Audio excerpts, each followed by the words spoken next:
Salut, c'est RM Artist. Et comme promis, je vais vous faire une critique sur le film que j'ai vu récemment au cinéma, Nicky Larson, de Philippe Lachaud. Alors tout d'abord,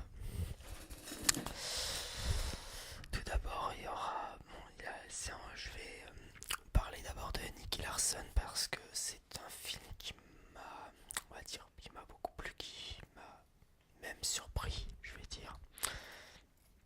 Donc je commence par Nicky Larson et après je finirai par Dragon 3.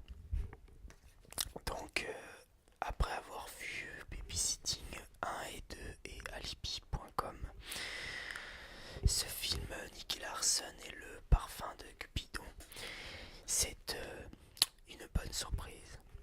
Moi personnellement, je ne connaissais pas le manga qui datait des années 80, 90, 80, début 90, à l'époque du Club Dorothée. J'ai dû voir quelques scènes ou extraits de la bande animée, mais je n'avais aucune idée du personnage et de l'univers de, de ce manga. Moi je suis de la génération Minigums et j'en passe, donc c'est moi donc c'était après après le Club Dorothée, donc voilà. Mais franchement, même si on ne connaît pas le manga, l'humour et le côté déjanté de la bande à Fifi sont très présents et c'est très drôle. Alors évidemment, il faut aimer ce genre d'humour, hein, car les gags utilisés dans le film peuvent paraître complètement absurdes, hein, et un poil prévisible peut ne pas plaire à tout le monde. Cela dit, Philippe Lachaud et compagnie se sont donnés à fond dans cette adaptation, étant lui-même un grand fan du personnage Nicky Larson. Ils ont carrément été voir l'auteur en personne pour demander son autorisation et qu'il a d'ailleurs approuvé le film. Vraiment incroyable. Ça change beaucoup des comédies françaises traditionnelles, car non seulement c'est la meilleure adaptation depuis, pour moi, selon moi, meilleure adaptation depuis Astérix Mission Cléopâtre, mais en plus, Nicky Larson c'est une œuvre japonaise à la base et c'est des Français passionnés qui ont réussi à l'adapter en film. C'est tout simplement exceptionnel. Et ils ont vraiment pris des risques dans cette comédie d'action où il y a l'humour hilarant de Lachaud avec des gags et cascades à mourir de rire, de l'action avec de bonnes mises en scène efficaces. Parfois je me demandais si on était bien dans un film français, tellement je trouvais quelques scènes vraiment mais bien foutues quoi. Et c'est ce qui nous manque dans le cinéma français, c'est cette prise de risque,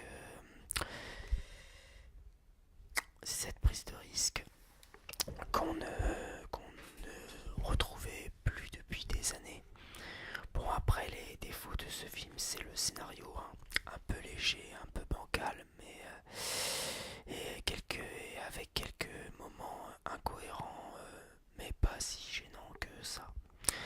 Il y a aussi le côté trash et le côté très basé sur le cul, avec des blagues misogynes, sexistes, etc., qui peut à l'heure actuelle être choquante par moment. Mais faut pas oublier que l'origine de Nicky Larson date des années 80, donc ils ont vraiment fait en sorte que ça reste fidèle au manga de l'époque, et c'est plutôt réussi. Car Nicky Larson, c'est dans le manga animé ou dans le manga en livre, c'est vraiment le personnage Nicky Larson, c'est vraiment un gros pervers sexuel en fait. Et donc Donc c'est en fait c'est le personnage, c'est le rôle du personnage d'être comme ça, en fait c'est tout simplement volontaire. Parce que voilà, c'est le personnage, c'est Nicky Larson, il est comme ça. Alors il est comme ça d'origine, donc vraiment ils sont restés fidèles au manga d'origine, quoi, tout simplement. Voilà, voilà. Et c'est un vrai cocktail, voilà, de styles différents, d'humour en fait, quoi. Et le film est bourré de clins d'œil en hommage au Club Dorothée. Bref, et pour conclure, sans crier au génie ou qualifier ce film de chef-d'œuvre, c'est un très bon, je dirais, pour moi, selon moi, c'est un très bon film dans lequel on n'a pas l'habitude de voir, qu'on n'a pas l'habitude de voir pour un film français. C'est la meilleure adaptation de la franchise de manière très fidèle au manga. Moi je dis chapeau bas pour la bande à Vivi qui ont donné du cœur dans ce film. Et j'espère que ça va remonter le niveau du cinéma français et que à l'avenir on ose plus faire des choses plus souvent dans le cinéma en France, car personnellement moi j'en ai marre de voir souvent la même chose, les mêmes sketchs, les mêmes blagues pourries dans les films enfin, voilà, dans les films français traditionnels, surtout dans les comédies. Voilà, surtout quand c'est des navets français qui marchent quand même, mais qui marchent quand même. Et ça me fait chier en fait. Ça me fait chier qu'en France on pond des navets au cinéma en français alors que ça marche quand même.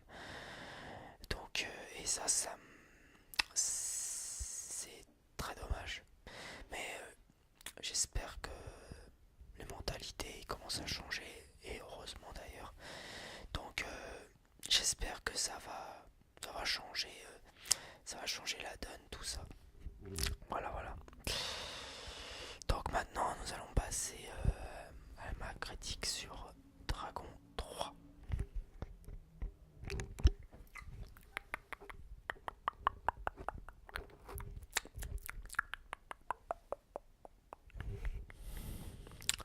Alors, Dragon 3.